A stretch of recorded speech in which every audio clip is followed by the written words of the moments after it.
Good afternoon, I'm Dave Karger. Thanks for joining me today here on TCM.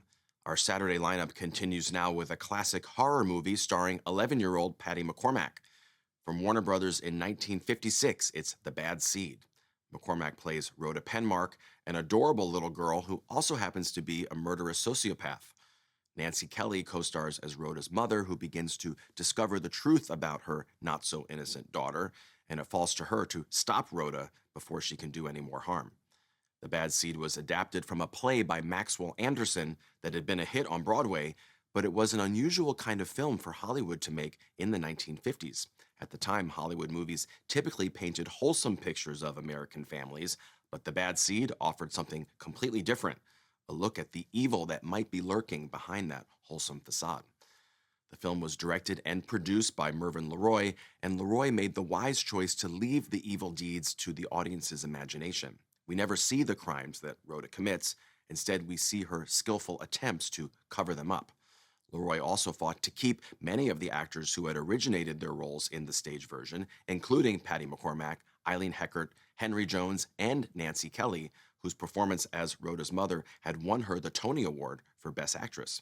Initially, Warner Brothers wanted to cast more established box office stars, and Bette Davis expressed interest in playing Rhoda's mother. But Mervyn LeRoy got his way, and the film turned out to be a big box office hit, even without any major stars. In fact, 3 of the actresses in the cast earned Oscar nominations for their performances: Patty McCormack and Eileen Heckart in the supporting actress category, and Nancy Kelly, who again scored a Best Actress nomination.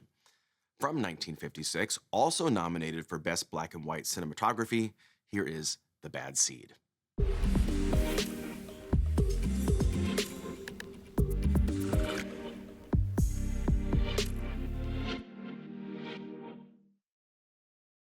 The Bad Seed was adapted from a hit Broadway play by Maxwell Anderson, and several members of the cast reprised the roles they had created on stage, including Nancy Kelly, who won the Tony Award for her role as Christine, as well as Patty McCormack, Eileen Heckart, and Henry Jones.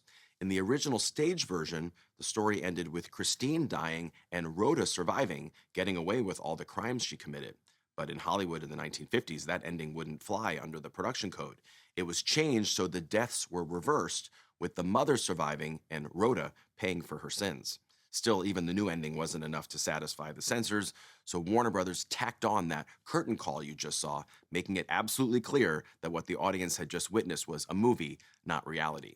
The curtain call played out just as it had on Broadway, with Nancy Kelly taking Patty McCormack over her knee and giving her a good spanking. Up next, Cher gives an Oscar-winning performance in a 1987 romantic comedy co-starring Nicolas Cage. Next on TCM, Moonstruck. Then, Arsenic and Old Lace. And later, Murder, He Says.